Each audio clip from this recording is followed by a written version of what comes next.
Chapter 11. The Evil Wood. I fell fast asleep, and when I woke, the sun was rising. I went to the top again and looked back. The hollow I had crossed in the moonlight lay without sign of life. Could it be that the calm expanse before me swarmed with creatures of devouring greed? I turned and looked over the land through which my way must lie.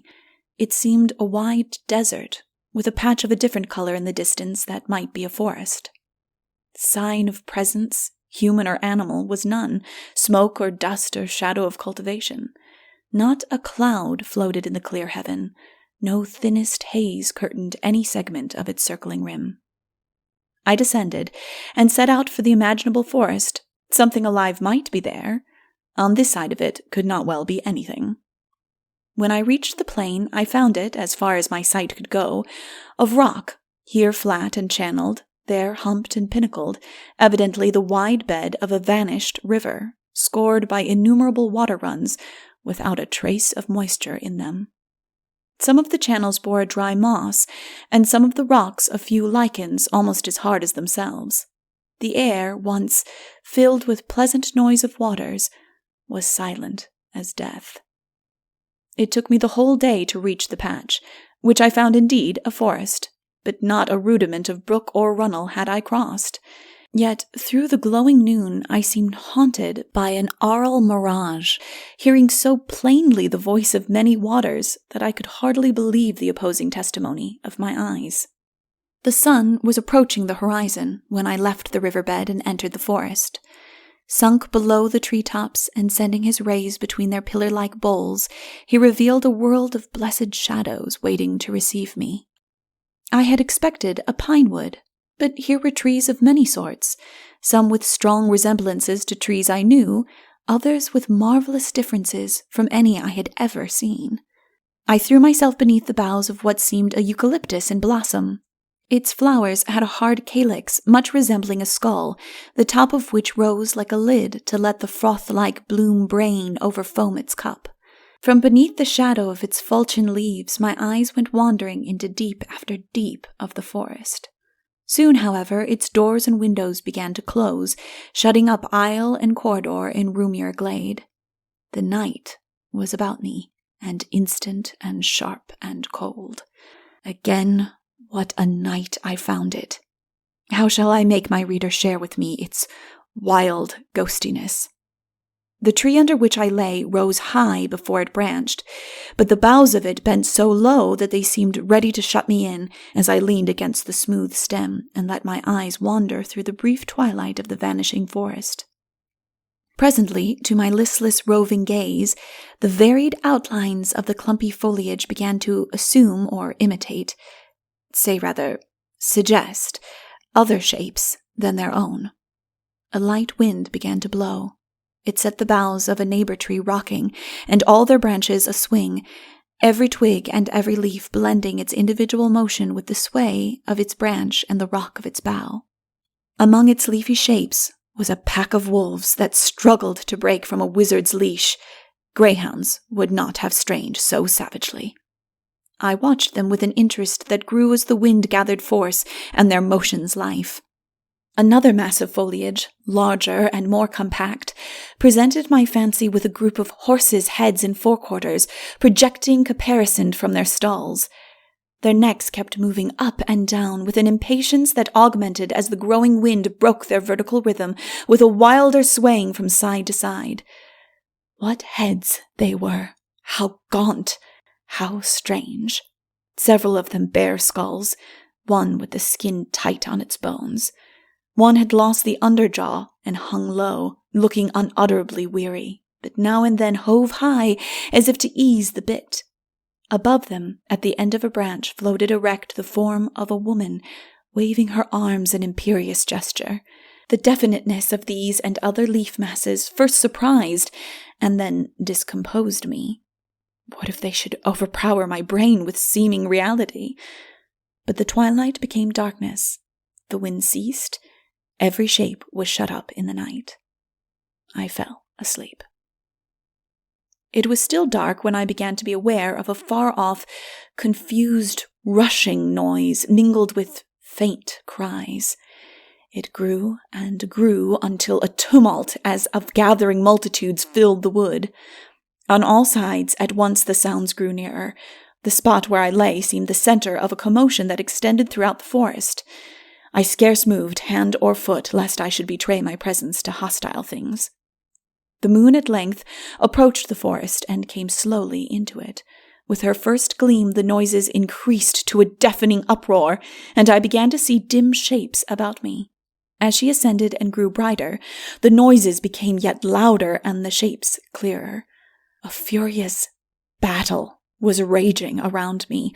Wild cries and roars of rage, shock of onset, struggle prolonged, all mingled with words articulate, surged in my ears.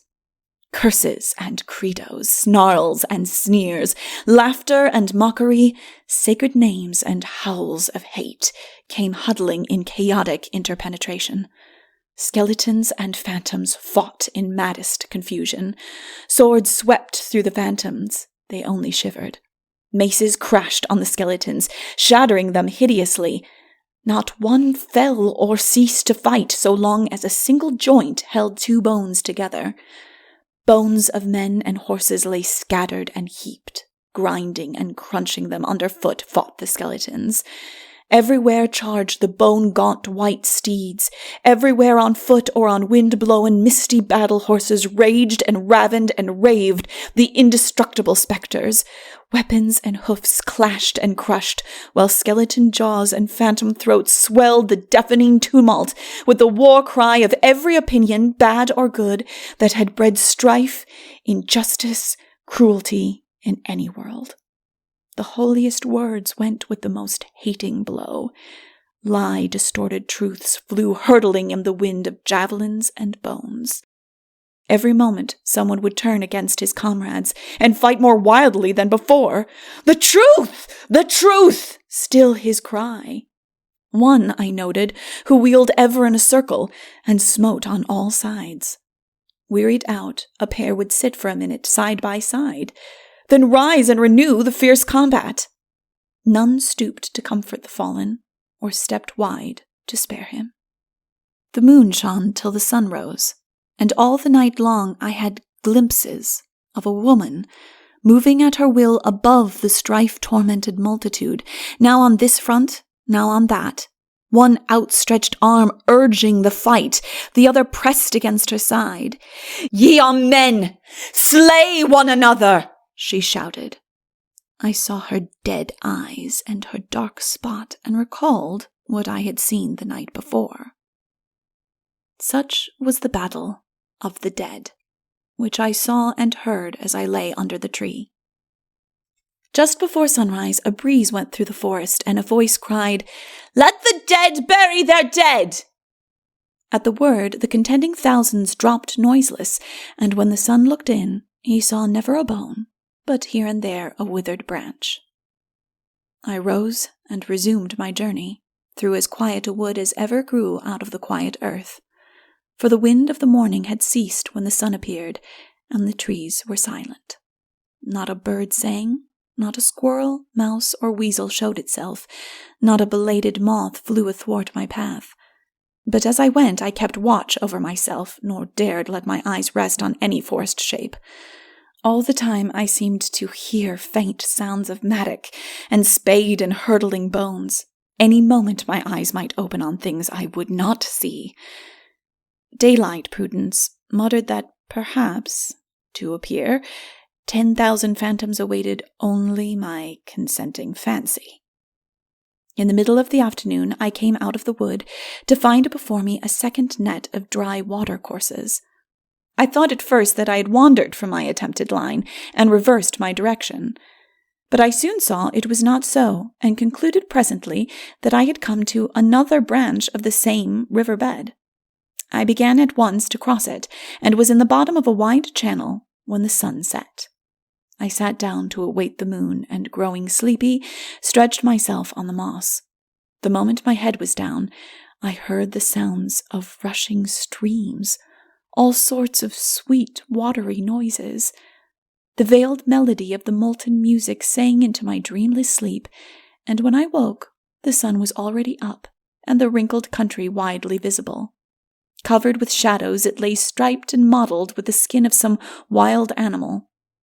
As the sun rose, the shadows diminished, and it seemed as if the rocks were reabsorbing the darkness that had oozed out of them during the night. Hitherto I had loved my Arab mare, and my books more, I fear, than live man or woman. Now at length my soul was athirst for a human presence, and I longed even after those inhabitants of this alien world whom the raven had so vaguely described as nearest my sort.